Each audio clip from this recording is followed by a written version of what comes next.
अस्सलामुअलैकुम and welcome back to the channel. This is the part third of stock valuation chapter. Previous video के अंदर हमने जो है वो कॉमन स्टॉक में जीरो ग्रोथ मॉडल और कांस्टेंट ग्रोथ मॉडल यानी कि गॉर्डन ग्रोथ मॉडल को डिस्कस कर लिया था। उसके क्वेश्चन भी डिस्कस कर चुके हैं। प्रेफर स्टॉक भी डिविडेंड डिस्कस कर लिया था पार्ट सेकंड में। ठीक है, लिंक आपको डिस्क्रिप्शन में मिल जाएगा और ऊपर कार्ड में भी शो हो रहा होगा। तो अब जो है वो हम थर्ड पार्ट डिस्कस करने वाले हैं जो कि है हमारा वेरिएबल ग्रोथ मॉडल। तो वेरिएबल ग्रोथ मॉडल क्या होता है इसको हम पढ़ते हैं, अपने लेक्चर को स्टार्ट करते हैं।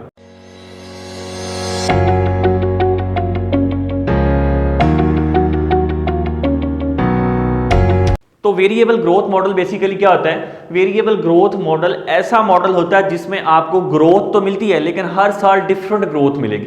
ठीक है, और जैसे कांस्टेंट ग्रोथ के अंदर क्या आपको जितने भी साल तक वो आपका स्टॉक चलेगा उसमें आपको कांस्टेंट ग्रोथ मिलेगी। ठीक है, जी जो है वो कांस्टेंट होगा, हर साल 5% तो 5% ही मिलेगी। तो इसमें क्या होता है कि हर साल या 2-3 साल के बाद डिफरेंट आपको ग्रोथ रेट मिलेगी। ये पहले 3 साल आपको जो है वो 5% ग्रोथ मिल रही है, फिर उसके बाद जो है वो आपको 10% मिल रही है, फिर वो इन्फिनिट हो जाती है, फिर जाके कांस्टेंट हो जाती है। तो इस तरह डिफरेंट फेजेस में आपको जो है वो वेरिएबल ग्रोथ, इसका नाम भी यही है कि वेरिएबल ग्रोथ जो है वो वेरी करती हुई या वेरिएबल ग्रोथ जो होगी वो डिफरेंट ग्रोथ आपको हर साल जो है वो मिलेगी। तो आपको आपकी बुक पे क्वेश्चन शो हो रहा होगा, उसको हम पढ़ते हैं और फिर हम क्वेश्चन को स्टार्ट करते हैं। हमारे पास क्वेश्चन है, क्वेश्चन नंबर 11 है चैप्टर नंबर 7 में से, जो कि है Noman manufacturing is considering a cash purchase of the stock of grip tools during the year just completed. Grips earned $4.25 per share and paid cash dividends of $2.5555 per share. D not उसने खुद ही बता दिया है कि 2.55 है। मीन्स टू से दैट कि D not वो जो करंट ईयर का उसको मिल रहा है और कंपनी अर्न कितना कर रही है, 4.25 अर्न कर रही है। ठीक है, grips earning and dividends are expected to grow at 25% per year of the next 3 years, after which they are expected to grow at 10% per year to infinity. वो कहता है कि पहले 3 साल तक जो है वो ग्रोथ रेट 25% होगा, उसके बाद 4th ईयर में जाके वो या 3 ईयर के बाद जो है वो इन्फिनिटी हो जाएगा, 10% मिलेगा और लेकिन वो इन्फिनिट लाइफ तक होगा। थ्रू आउट जब तक वो स्टॉक चलेगा तब तक वो 10% ही रहेगा। What is the maximum price per share the Newman should pay for Grips if has a required return of 15% on investment with risk characteristic similar to those of Grips. तो ये हमारे पास क्वेश्चन है, इसको हमने सॉल्व करना है। तो इस क्वेश्चन को हमने पढ़ लिया, हमने उसकी वैल्यू बेसिकली फाइंड आउट करनी है न्यूमैन के स्टॉक की। तो क्वेश्चन में हमें जो जो चीज़ें मिली हैं उसको हम यहाँ पे नोट कर लेते हैं। क्वेश्चन हमारे पास है जी, क्वेश्चन नंबर है 7। इसमें हमारे पास सबसे पहले डी नॉट हमें मिला है जो कि है 2.55। ठीक है, और उसके बाद हमें क्वेश्चन में मिला है G1 हमारे पास है ग्रोथ 25% फॉर 3 years, 3 साल तक ये ग्रोथ रेट रहेगा। फिर G2 आ गया, G2 हमारे पास है 10%, उसने कहा 10% हो जाएगी इन्फिनिटी तक, थ्रू आउट द लाइफ यही ग्रोथ रेट बाद में चलेगा। फिर रिक्वायर्ड रेट ऑफ रिटर्न भी आपको बता दिया है जो कि है 15%। ये इस कंप्लीट चीज को यूज करते हुए हमने 6 स्टेप्स के अंदर इस क्वेश्चन को सॉल्व करना है और बहुत ही इजी वे में मैं आपको बताने वाला हूं कि वेरिएबल ग्रोथ मॉडल को सॉल्व किस तरह से करते हैं। स्टेप बाय स्टेप चलेंगे, हर स्टेप को हम हर क्वेश्चन को वेरिएबल के 6 मेथड्स के अंदर करेंगे, 6 स्टेप्स के अंदर करेंगे और आपको हर क्वेश्चन जो है वो करना बिल्कुल आसान लगेगा।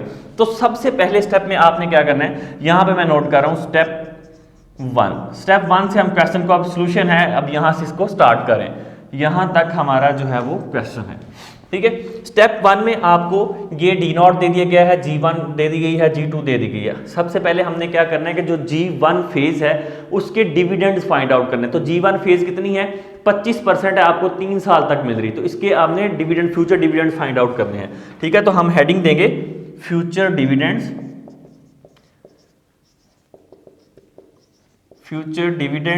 Of G1 phase.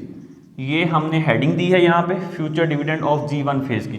हम यहां से इसको फाइंड आउट करेंगे, यहां पे लिखेंगे D1 फाइंड आउट करने के लिए उसने डी नॉट आपको दे दिया। मैंने आपको बताया था जब डी नॉट दिया गया हो तो पहले हम D1 फाइंड आउट करते हैं। तो D1 किस तरह से फाइंड आउट करते हैं, हम D नॉट 1 प्लस G का फॉर्मूला लगाते हैं मैं यहां पे डायरेक्ट ही कर रहा हूं। ठीक है, तो डी नॉट हमारे पास है 2.55, 1 प्लस जी हमारे पास ग्रोथ रेट है वो कितनी है, पहले 3 साल तक हमारे पास है 25%, इसको कंसीडर करेंगे 0.25, ठीक है। पावर क्या आ जाएगी 1, क्योंकि D1 फाइंड आउट करें तो पावर 1 ही आ जाएगी। यहाँ इसको कैलकुलेट करेंगे तो आप अपने जो है वो कैलकुलेटर को यूज़ करें। मैंने इसको कैलकुलेट कर लिया है जो कि 3.19 आ रही है हमारे पास। फिर हमने फाइंड आउट करनी है D2। यहाँ पे देखें लिखा है future dividends of G1 phase. ये G1 फेज का मतलब ये है कि 3 साल तक आपको ग्रोथ रेट 25% मिलेगी, तो 3 साल तक हमने जो है फ्यूचर डिविडेंड्स फाइंड आउट करने हैं। तो फ्यूचर डिविडेंड डी सेकंड हम फाइंड आउट करें 2.55, 1 प्लस 0.25 ही आएगा। पावर यहाँ पे अब क्या हो जाएगी 2 हो जाएगी, ठीक है। अब आपके पास दो मेथड्स हैं, यहाँ पे मेरी बात को अंडरस्टैंड कर लें। दो मेथड्स है, या तो आप ये पावर को यहाँ पे 2 कर लें, ठीक है। अगर आपने यही डिविडेंड लिया है 2.55 ही, तो यहाँ पावर 2 कर लें। अगर आप ये चाहते हैं कि आप इस पावर को 2 ना करें, तो यहाँ पे जो D1 का आंसर निकला है ये अगले साल के लिए D2 के लिए ये D1 जो है D0 कंसीडर होगा यहाँ पे। तो आप अगर इसको यहाँ पे उठा के लेकर आते हैं तो फिर आपको पावर लगाने की जरूरत नहीं है, फिर आप इसकी पावर 1 ही रहेगी, ठीक है। तो आप दोनों मेथड से कर सकते हैं जो आपको सूट करे, ठीक है। तो D2 की पावर हमारे पास आ जाएगी 3.98, ओके। देन फिर हम D3 फाइंड आउट करेंगे। D3 2.55, 1 प्लस 0.25 ग्रोथ है, यहाँ पावर आ जाएगी अब 3, तो 3 हमारे पास आ गई 4.98। ये हमने तीनों की जो है वो ये G1 फेज का हमने जो है वो 3 साल तक हमें ग्रोथ 25% थी, उसके फ्यूचर डिविडेंड्स हमने G1 फेज के फाइंड आउट कर लिए, ठीक है। अगर हमारे पास यहाँ पे बात बड़े गौर से सुनने वाली है, अगर हमारे पास यहाँ पे G2 भी होता और G3 होता, सिर्फ यहाँ पे G1 है और G2 में जाके वो इन्फिनिटी हो रही है, कांस्टेंट हो रही है, ठीक है। ग्रोथ यहाँ पे कांस्टेंट हो जाती है। तो इस वजह से हमने यहाँ पे, अगर यहाँ पे होता हमारे पास G2 में 10% और G3 में जाके कांस्टेंट होती, तो फिर हम क्या करते यहाँ पे अब G2 फेज लिख के हम जो है वो इसके नीचे D4 और वो फाइंड आउट कर लेते। अभी नहीं है तो किसी और क्वेश्चन में मैं आपको वो भी बता दूंगा, अगर एक दफ़ा और ग्रोथ आ जाए तो कैसे सॉल्व करेंगे, ठीक है। अच्छा, अब पहला स्टेप यहाँ पे कंप्लीट हो गया है। अब मैं यहाँ पे लिख रहा हूँ स्टेप 2। स्टेप 2 के अंदर हम क्या करने जा रहे हैं कि हम इसकी ये जो हमने फ्यूचर डिविडेंड्स फाइंड आउट किए हैं, इनकी हम अब प्रेजेंट वैल्यू को फाइंड आउट करेंगे। Present value of G1 future dividends, ठीक है। तो हेडिंग हमारे पास क्या आएगी, present value of G1 phase dividends. G1 phase dividends ये सबसे इंपॉर्टेंट है ताकि आपको जो है वो इजीली समझ आती रहे कि हम कर क्या रहे हैं। ये हमारी सेकंड जो रिक्वायरमेंट है, ये मैंने यहाँ पे इसको इस तरह कर दिया।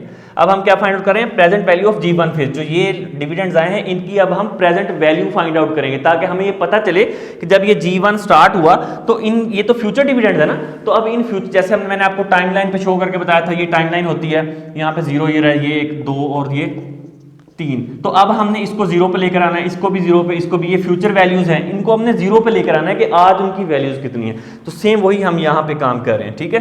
तो अब हम फाइंड आउट करेंगे PV1 is equal to, formula क्या होता है फ्यूचर वैल्यू को फाइंड आउट करने का, मैं यहाँ पे लिख के आपको बताता हूँ।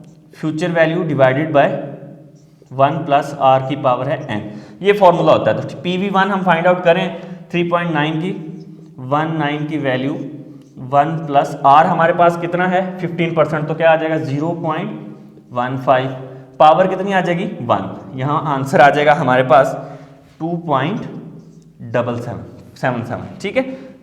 Present value of 2 find out करेंगे अब हम, ये आएगी 3.98 की, 3.98 की वैल्यू 1 प्लस 0.15 की पावर लगेगी यहाँ पे 2, तो आंसर हमारे पास आ जाएगा 3। ये आप कैलकुलेट कर सकते हैं, ठीक है। मैं टाइम बचाने के लिए मैंने ये कैलकुलेट कर ली है। Present value of third year की हम फाइंड आउट करें, 4.98 की वैल्यू फाइंड आउट करनी है। 4.98 डिवाइडेड बाय हमारे पास 1 प्लस 0.15 की पावर लगेगी 3, तो क्या आंसर आएगा हमारे पास, आएगा 3.27। ये हमने कुछ प्रेजेंट वैल्यूज फाइंड आउट कर ली हैं ये सेकंड स्टेप के अंदर, ठीक है। तो यहाँ पे इसको हम जो है वो रेज कर देते हैं।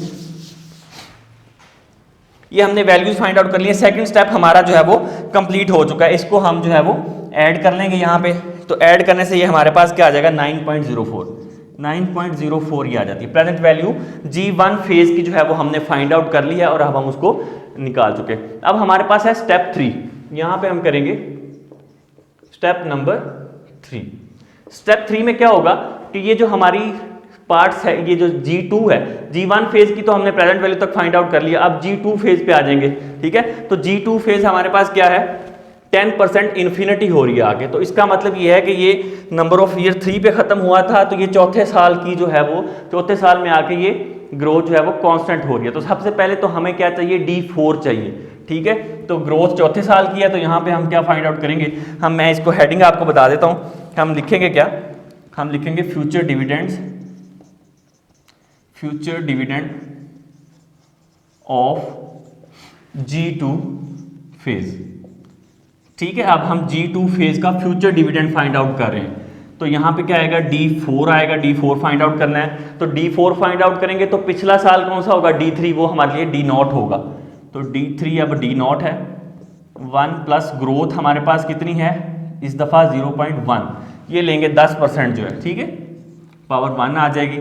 तो अब हमारे पास ये आंसर आ जाएगा इसका G2 का 5 पॉइंट, यहाँ पे मैंने D3 डायरेक्ट लिख दिए, तो मैं इसको रिमूव कर देता हूँ, वो है हमारे पास 4.98। ठीक है, तो यहाँ पे हमारे पास आंसर आ जाएगा 5.478।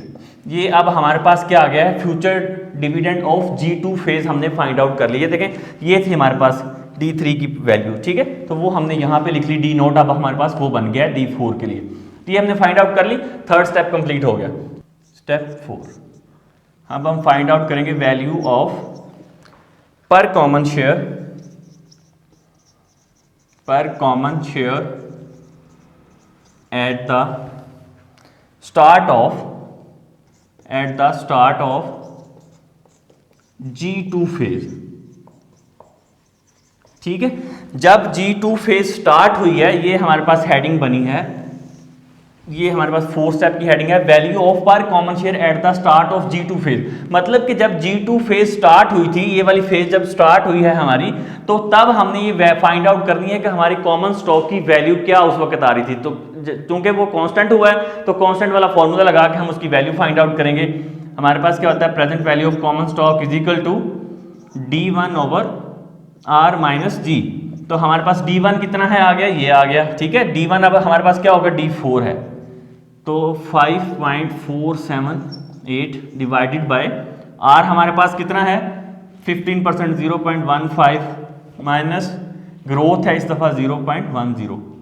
तो यहाँ पे हमने इसकी वैल्यू को डायरेक्ट फाइंड आउट किया, तो हमारे पास आ गया 109.56। ठीक है, ये अब हमने फाइंड आउट कर ली है value of common stock at the start of G2 phase. जब G2 फेज स्टार्ट हुई तो कॉमन स्टॉक की वैल्यू ये थी। ठीक है, अब ये वैल्यू तो हमने निकाल ली। जिस तरह अब हमने यहाँ पे देखें कि हमने प्रेजेंट वैल्यू फाइंड आउट की थी G1 फेज की। अब ये तो वैल्यू आई है जब G2 फेज स्टार्ट हुई। तो G2 फेज कब स्टार्ट हुई, जब नंबर ऑफ ईयर्स आपके 3 थे। ठीक है, 3 ईयर्स थे। तो इसका मतलब ये है कि इसकी जब हम प्रेजेंट वैल्यू को कैलकुलेट करेंगे तो इसको अब हम 0 पे लेकर जाएंगे। ठीक है, तो नंबर ऑफ इसको अब ये तो at the end of 3 years value आ रही है, तो इसको अब हमने कहाँ लेके जाना है, 0 पे लेके जाना है। स्टार्ट पे जाके चेक करना है कि जब स्टार्ट हुई है साल तो उस वक्त इस स्टॉक की वैल्यू क्या थी। तो हमारे पास स्टेप 5 बनेगा। अब स्टेप 5 में सेम हमने क्या करना है, वैल्यू फाइंड आउट करनी है, present value of the beginning of G1 phase. जब G1 फेज स्टार्ट हुई तो तब हमने इस स्टॉक की, अब हमने इसको एट द 0 पे लेके जाना है। ठीक है, प्रेजेंट वैल्यू को फाइंड आउट करना है बेसिकली इस स्टॉक को जो हमने फाइंड आउट किया जब वैल्यू कांस्टेंट हुई। ठीक है, तो अब प्रेजेंट वैल्यू को सेम उस तरह फाइंड आउट करेंगे। Present value of common stock is equal to, किस तरह से फाइंड आउट करते हैं, फ्यूचर वैल्यू हमारे पास क्या है 109.56 डिवाइडेड बाय 1 प्लस 0.R है 0.15। ठीक है, अब रह गया इशू पावर का। तो मैं ये कह रहा हूं कि जब वैल्यू कांस्टेंट हुई थी हमारी, वो कब हुई है, जब 3 साल के बाद। तो इसका मतलब क्या है कि इधर चौथे साल में तो कांस्टेंट होगी, तो इसका मतलब 3 सालों को हमने पीछे लेके जाना है, 0 पे लेके जाना है 3 इयर्स को। तो वैल्यू जो है जिस साल भी वैल्यू कांस्टेंट होगी उससे पहले वाले जितने ईयर्स होंगे वो उतने ईयर्स की पावर यहाँ पे आएगी। हर क्वेश्चन में आपका यही होगा। तो पावर यहाँ पे क्या आएगी 3 है, क्योंकि उसमें तो कांस्टेंट हुई थी, उससे पहले वाले ईयर्स जो है वो हम काउंट करेंगे। तो अब हम यहाँ पे इसकी वैल्यू को फाइंड आउट करेंगे तो हमारे पास आंसर आ जाएगा। आप इसको कैलकुलेट कर लीजिएगा, present value of common stock को मैंने कैलकुलेट किया तो हमारे पास आया 72.04, प्लस करेंगे 1.15 की पावर लेंगे 3 पावर लेने के बाद इसको डिवाइड कर देंगे तो हमारे पास आ जाएगा 72.04 आ गई। ये वैल्यू थी उसकी। वैसे जब हमने इसकी प्रेजेंट वैल्यू फाइंड आउट की, आज वैल्यू फाइंड आउट की, तो हमारे पास वैल्यू आ गई ये। अब हमारे पास स्टेप 6 है लास्ट। स्टेप 6 में हमने क्या करना है कि जो प्रेजेंट वैल्यू आई है G1 फेज की और जो प्रेजेंट वैल्यू आई है G2 फेज की, इन दोनों को हमने ऐड कर देना है। ठीक है, present value of G1 phase plus present value of G2 phase. ठीक है, G1 फेज और G2 फेज की हमने प्रेजेंट वैल्यू को काउंट करना है। ये हमारी हेडिंग बनी है। तो G1 फेज की वैल्यू थी 9.04, G2 फेज की वैल्यू हमने फाइंड आउट की है ये 72.04। इन दोनों को जब हमने ऐड किया तो हमारे पास स्टॉक की जो वैल्यू आई वो आई 81.08। ये आ गई है जी प्रेजेंट वैल्यू स्टॉक की 81.08। ये वैल्यू हमने फाइंड आउट करनी थी, जो कि हमने वेरिएबल ग्रोथ मेथड के साथ हमने फाइंड आउट किया। मैं इसको क्विकली रिवाइज कर देता हूं कि हमने इस क्वेश्चन के अंदर किया क्या है। ठीक है, क्विक रिकैप कर लेते हैं। ये हमारे पास क्वेश्चन था जिसमें डी नॉट दिया गया था, G1 और G2 और R हमारे पास था। G2 में हमारे पास आगे कांस्टेंट हो जाती है वैल्यू इन्फिनिटी लाइफ तक। स्टेप 1 के अंदर हमने सबसे पहले G1 जो होगी उसके फ्यूचर डिविडेंड्स को फाइंड आउट करना है, future value, future dividends of G1 phase. वो हमने 3 साल बनते थे तो 3 सालों को हमने फॉर्मूला लगा के काउंट कर लिया, सोल्व कर लिया। उसके साथ ही आपने G1 फेज की जितने भी डिविडेंड्स आएंगे उनकी प्रेजेंट वैल्यू को फाइंड आउट करना है। तो यहाँ पे हमने उसकी प्रेजेंट वैल्यू को फाइंड आउट कर लिया, प्रेजेंट वैल्यू फॉर्मूला लगा के। फिर अब हम आगे, ये एक स्टेप कंप्लीट हो गया। फिर हम आगे G2 फेज पे। ठीक है, G2 फेज में 10% ग्रोथ हो रही थी लेकिन वो कांस्टेंट हो जाती थी। सबसे पहले हमने G2 फेज में D4 को फाइंड आउट किया। ठीक है, फ्यूचर डिविडेंड फाइंड आउट किया G2 का, वो हमने ये फाइंड आउट कर लिया, यहाँ पे आ गया। ठीक है, स्टेप 3 में जब स्टेप 3 कर लिया तो जब भी कांस्टेंट होती है तो जाहिर है कांस्टेंट वाला फार्मूला भी तो लगेगा ना। तो स्टेप 4 में हमने कांस्टेंट वाला फार्मूला लगा के हम उसको वैल्यू को चेक किया कि यार इसकी वैल्यू क्या आती है। जब G2 फेज स्टार्ट हुई उस वक्त क्या वैल्यू थी स्टॉक की, तो ये वैल्यू थी स्टॉक की उस वक्त। ठीक है, अब ये वैल्यू तो आ गई। अब इस वैल्यू को अब हमने 0 पे लेके जाना है। 0 पे लेके जाने का मतलब ये कि इसकी प्रेजेंट वैल्यू फाइंड आउट करनी है एट द स्टार्ट, जब जहां से हमने स्टार्ट किया है, आज की डेट में हमने वैल्यू फाइंड आउट की। तो जब हम इसको 0 पे लेके गए तो यहाँ पे प्रेजेंट वैल्यू इसकी फाइंड आउट की, इसकी जरा प्रेजेंट वैल्यू का फॉर्मूला लगा के, तो ये हमारे पास आंसर आया 72.04। ठीक है, अब लास्ट स्टेप के अंदर हमने क्या किया कि जो G1 फेज की प्रेजेंट वैल्यू का आंसर था और G2 फेज की प्रेजेंट वैल्यू का जो आंसर आया उसको हमने ऐड कर दिया, तो हमारे पास स्टॉक की वैल्यू आ गई 81.08 या 81 आप कह लें राउंड अबाउट। तो ये बेसिकली वेरिएबल ग्रोथ मॉडल के 6 स्टेप्स हैं और हर क्वेश्चन को हम इसी तरह से करेंगे, इसी स्टेप्स को फॉलो करते हुए हम करेंगे। इन केस यहाँ पे मैंने बताया था कि G1 है, G2 है, G3 फेज पे जाके वो कांस्टेंट होती है, तो यहीं पे आपने वो प्रोसेस कर देना। स्टेप 1 के अंदर D3 फाइंड आउट करने के बाद आपने D4 फाइंड आउट कर लेना है, D5 अगर वो छठे साल में जाके कांस्टेंट होती है तो फिर आपने जो है वो ये थर्ड वाला स्टेप लेकर आना है यहाँ पे। ठीक है, तो बस इतना सा आपने उसमें चेंज करना है, इसके अलावा कोई चेंज नहीं है। वीडियो अच्छी लगी हो तो इसको लाइक करें, शेयर करें अपने फ्रेंड के साथ, और अगर कोई क्वेश्चन हो तो वो आप हमें कमेंट्स के अंदर पूछ सकते हैं। Thank you very much for watching this video.